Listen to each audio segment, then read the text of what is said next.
Alors bonjour de nouveau, pour les personnes qui sont intéressées, eh bien on va maintenant traiter tout simplement du fichier data.ods et des modifications qu'on peut en faire si vous souhaitez directement faire ça par vous-même comme un grand. Alors bon, deux possibilités, soit on décide de télécharger tel quel, mais dans ce cas-là il y a déjà une macro qui est insérée, donc c'est peut-être pas la bonne idée, sachant que vous le savez, je vous le dis, les macros il peut y avoir des virus là-dedans, donc faites gaffe. Comment faire pour setup ça par soi-même? Du coup on va aller sur LibreOffice. Et on va lancer du coup un fichier LibreOffice calque directement. Hop, la même chose. Maintenant que j'ai OpenOffice Calc qui est lancé, ce que je vais faire, c'est que première chose, je vais faire en sorte qu'il n'y ait que deux feuilles. Voilà. Ma première feuille, on pourrait la renommer Data, puisque c'est là-dedans que je vais avoir mes données. Et la deuxième, on peut la laisser comme on veut, on s'en fiche. Pour ce qui est du lien, comme j'en ai parlé justement dans la vidéo précédente, des données de What2Mine, bon là-dessus, il n'y a rien qui change. Insertion, hop, c'est exactement pareil. On le met, on appuie sur Entrée, on valide, on choisit la table, actualiser toutes les 60 secondes. Oui, terminé. Et ici, il y a des petites choses qu'il va falloir faire, qu'il va falloir ajouter. Alors, je vais juste restaurer l'ancien fichier parce que, hop, pour pouvoir comparer et vous donner les formules exactement. Parce que je vous avoue que voilà, ça se fait une fois et puis ensuite on est bien content qu'on l'a fait. La première chose, c'est que dans la cellule qui est ici, en J4, on aimerait transformer le dollar et le point en justement tout simplement une valeur qui est tout à fait normale. Alors bon, la formule n'est pas hyper compliquée. En fait, on va substituer le dollar en rien. On le dégage. On va substituer le point en une virgule. Et la particularité, c'est qu'en fait, ça nous donne un texte. Et donc, du coup, la commande senum permet de transformer non pas de texte, mais d'un texte en nombre. Donc du coup, voici mon 0,82. Moi, ce que je vais faire, c'est que je vais sélectionner, donc copier la commande, et je vais venir sélectionner directement, par exemple, hop, la cellule ici, je colle. J'ai qu'à le faire une seule fois, ce travail. Vous voyez que ça met directement la valeur, et puis ensuite, on continue. Hop. Et puis du coup, ce sera quelque chose qui sera automatisé, et qu'on n'aura plus du tout à toucher sur le long terme. Hop. Alors là, vous voyez qu'il n'y a qu'un certain nombre de lignes. De toute façon, au bout d'un moment, les cryptos, concrètement, elles sont plus rentables. Pourquoi est-ce qu'il y a si peu de lignes par rapport à si on lance What2Mine avec toutes les cryptos? C'est parce que moi, j'ai sélectionné qu'un certain nombre d'algorithmes. Ensuite, je vais aller rajouter du coup en colonne L, M et N le maximum profit, la crypto et le nom de la crypto.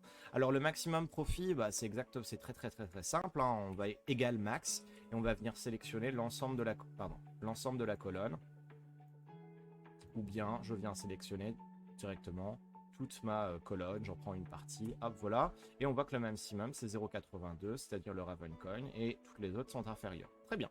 Ensuite pour la crypto, donc pour trouver en fait la ligne de la crypto, là c'est un peu particulier.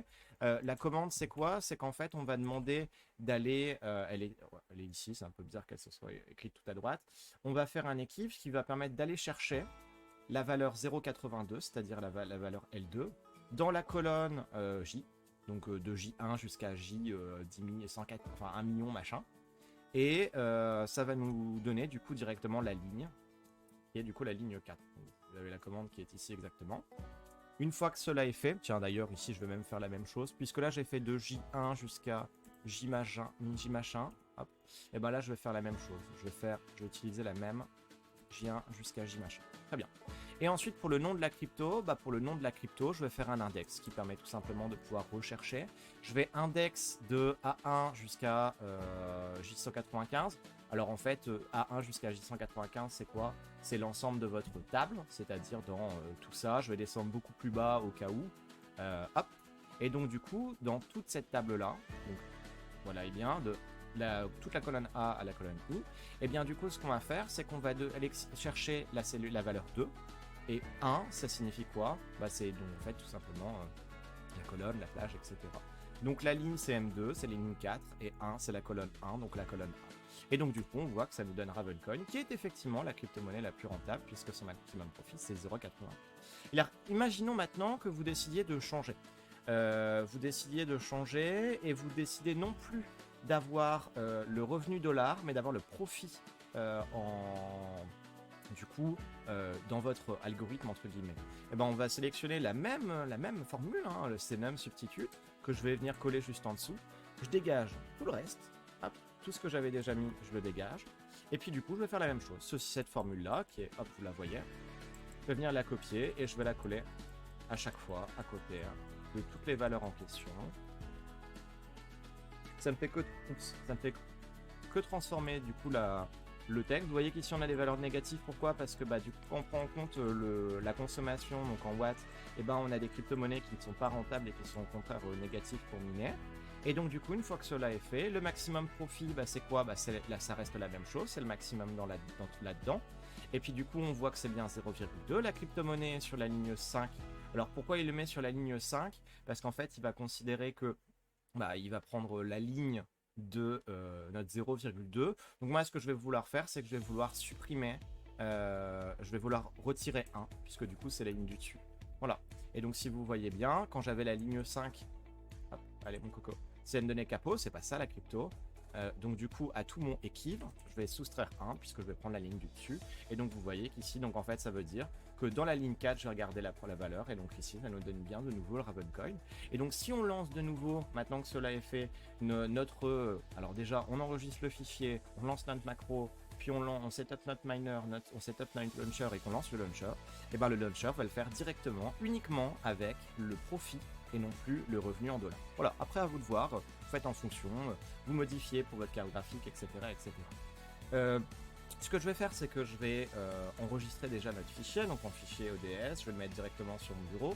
La particularité, c'est que je l'avais appelé data sur le comment ça s'appelle, sur le GitHub. En fait, en réalité, le plus pertinent serait peut-être et probablement de l'appeler plutôt au nom de... il est où? 1070.ods, il est ici. Ce serait probablement de l'appeler directement au nom de votre carte graphique, 1070. Je pense que ce serait plus pertinent. Et il reste juste une dernière chose, c'est que dans cette cellule-là, on va double-cliquer, on va appuyer sur égal, et ensuite je vais aller sélectionner du coup la case qui est ici, et ça nous donne le Ravencoin. Terminé. Ce fichier 1070.ods, autrement dit le fichier data du coup de notre 1070, est totalement terminé. Maintenant, la dernière chose qu'on peut faire à l'intérieur de notre fichier ODS, donc de nos datas, c'est d'aller dans Outils, Macro. Pour l'instant, il n'y a aucune macro puisque vous venez de créer le document par vous-même. On va aller du coup dans 1070 là-dedans et on voit qu'il n'y a rien. C'est pas grave. Dans 1070, on va créer nouveau. On va l'appeler par exemple, comment on va l'appeler, export CSV. Ok. Et là, ici, on a un endroit où on va pouvoir écrire notre macro. Alors bon, ça tombe bien parce que du coup, la macro, elle est déjà disponible. Elle est déjà disponible directement ici. J'ai donc juste à sélectionner notre macro. Je vais la mettre directement à l'intérieur. Et la voici. Alors, du coup, qu'est-ce que ça fait? Juste pour ceux qui souhaiteraient savoir, ça crée une fonction qui permet de sauvegarder la feuille en CSV. Le document, c'est que ça, enfin bref, vous regardez, c'est écrit. Ça sélectionne uniquement la première sheet, donc la page numéro 1, c'est-à-dire celle-ci, c'est la seule qui m'intéresse pour ma part. Ensuite ici, ça va en gros mettre actif au moment du lancement la feuille numéro 1. Ensuite, ça c'est toutes les informations qui sont liées en gros au type de langage, est-ce que c'est du binaire, est-ce que c'est du ASCII, etc., etc. Le file name, c'est le nom à la sortie, donc ça, c'est à vous de le modifier. Le file URL, on s'en fiche, enfin, c'est la même chose. Le document store, c'est la même chose. Le wait, c'est le temps que vous voulez attendre toutes les combien. Donc si dans votre launcher, vous avez mis toutes les 15 minutes, moi, je vous conseille de mettre toutes les 15 minutes, mais un petit peu avant, donc genre toutes les 14 minutes 50. Je vous rappelle que cette valeur-là est en millisecondes. En millisecondes, vous faites 14 minutes, vous multipliez par 60, ça vous donne le nombre de secondes, et vous multipliez par 1000, si vous voulez, en millisecondes.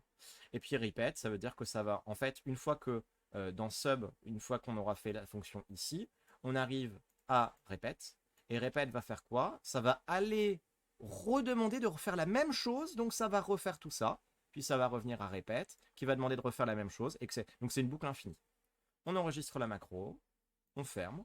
On peut enregistrer notre fichier, le fermer une fois si on veut. Moi, je vais juste remettre de la musique parce qu'il n'y en a plus. Hop. Et une fois qu'on est bon, et dans ce cas-là, c'est terminé. Hop, on lance notre 1070, on actualise. Ça prend un petit peu de temps. On est encore sur du Ravencoin. Outils, macro. Soit je fais exécuter la macro, ou bien moi je fais gérer les macros. j'aime bien avoir le petit document, enfin la petite outil. Donc soit vous faites exécuter, soit vous faites éditer. Je peux baisser ça, la macro, je peux la lancer. Ça vient de me créer le fichier 1070 qui est tout à droite dans lequel il y a écrit juste Ravencoin entre parenthèses Ravencoin. Et une fois que c'est bon, ça je peux baisser, ça tourne 24-24. J'ai setup mon miner, j'ai setup mon launcher. Et dans ce cas-là, je lance mon launcher. Hop. Et voilà, c'est parti. On a terminé. Et ça lance le Ravencoin, etc., etc., etc. Vous voulez fermer ça, vous fermez votre truc de base, et ensuite, nickel, aucun problème. Qu'est-ce qu'on pourrait modifier aussi sur la 1070, enfin sur les datas, rien d'autre. Sur le setup miner, si vous voulez rajouter des crypto-monnaies, je l'ai fait dans le tutoriel du coup justement de CryptoSwap. J'avais rajouté la crypto-monnaie Cero, qui est ici et ici. Donc là-dessus, vous avez déjà l'explication de comment pouvoir faire. Quelque chose qui est possible aussi, c'est que là, on est dans la situation où en fait, tous nos fichiers sont uniquement liés à la 1070.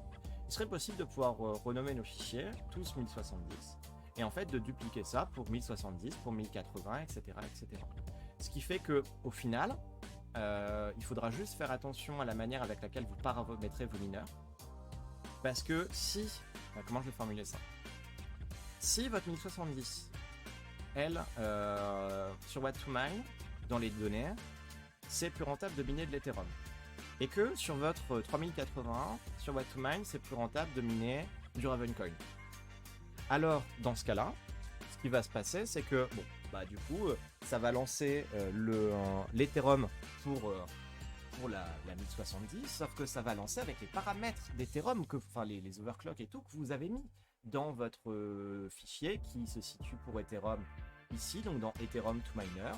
Or, dans Ethereum to Miners, si vous n'avez pas configuré le fait que vous ne vouliez que votre 1070 et pas votre 3080, et bien derrière, ça va lancer votre 1070 et votre 3080. Et voire même si votre 3080 était déjà en train de miner du Ravencoin, elle va se retrouver à miner du Ravencoin et de l'Ethereum. Autrement dit, c'est pas bon. Donc là, il pourrait y avoir une amélioration réalisée par rapport à ça, quelque chose d'automatisé. Des bons développeurs pourraient s'y mettre si ça les chauffe, mais c'est quelque chose qui est possible. Une autre amélioration qui est envisageable, et ça pour l'instant je bloque un petit peu, c'est que bah il se passe quelque chose d'assez négatif. Le problème c'est que ici, dans Setup Miners, donc là on voit que dans 1070 c'est écrit NiceHash. Ce qui est un peu con parce que c'est pas un algorithme, mais soit.